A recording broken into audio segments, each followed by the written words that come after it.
Hello guys, today we have an emergency in Canada in immigration field. Government of Canada announced cap on immigration intake for Strat-up Visa. For Strat-up Visa, the best ever program existed in the history of Canadian immigration for business applicants. Why they did it? Let me give you short background on why Government of Canada made this dramatic and very unfavorable, very negative decision. They didn't want to do that, but they didn't know how to deal with influx of applications due to extreme popularity of the program. And by the way, we have to understand few facts about this decision, why it happened. So one fact is obvious. The program got into very difficult situation over pandemic time because influx was unlimited and the processing was extremely limited.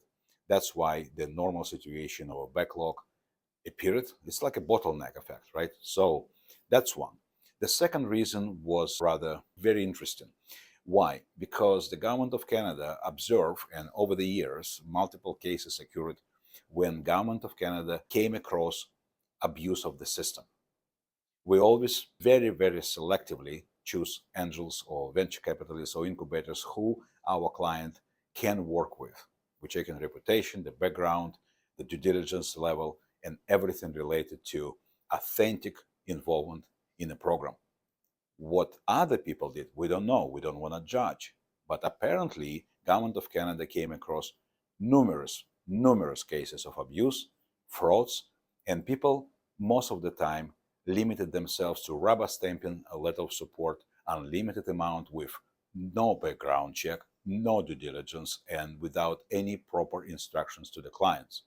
As a matter of fact, majority of refused cases were from those. Okay, so now you know the background. What this decision brought to you if you're still interested in startup? Well, let me tell you something first. The Strat-up Visa, when it's coming back, or right now, it's still the best program for immigrant applicants of the business nature or economic nature because it's still working outside of point system and still produce the best effectiveness for innovation coming to Canada, for innovators like you. So what we address now in this video is the effect that this decision made on the market for people like you who want to come to Canada. Well, first of all, you have to understand a couple things. Yes, this program is on hold for government said for 2 years. I give another year, let's say until 2025. Then I would suggest we get together and reassess what's going on.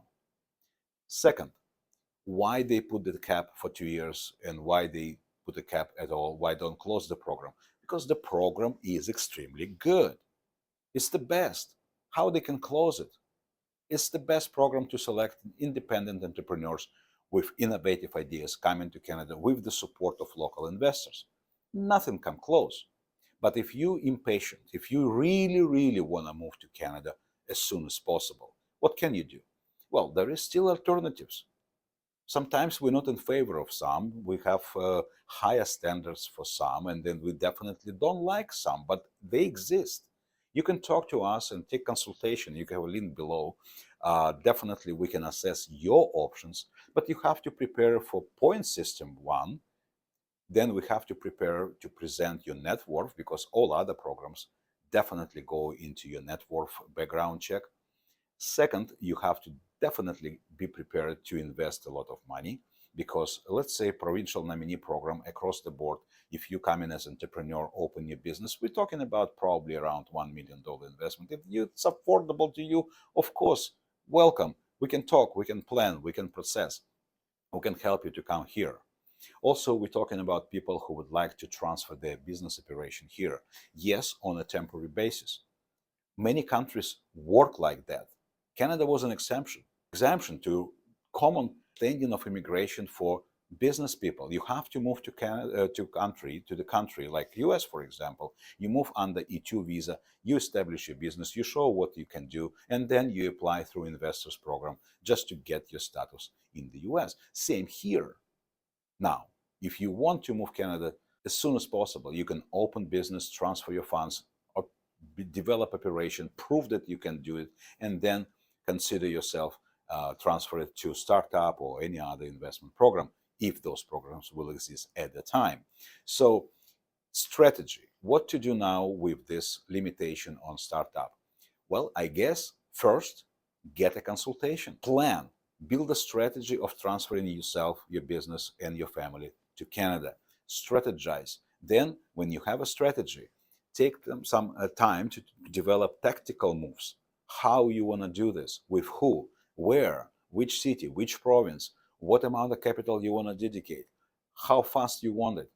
Will you be able to stay here? Because some programs require stay at least 75% of time in Canada while you're in the process of PR. So pay attention to those minor things and definitely work with someone who understands immigration, business, investment, and better all in one package, just like Anyvisa.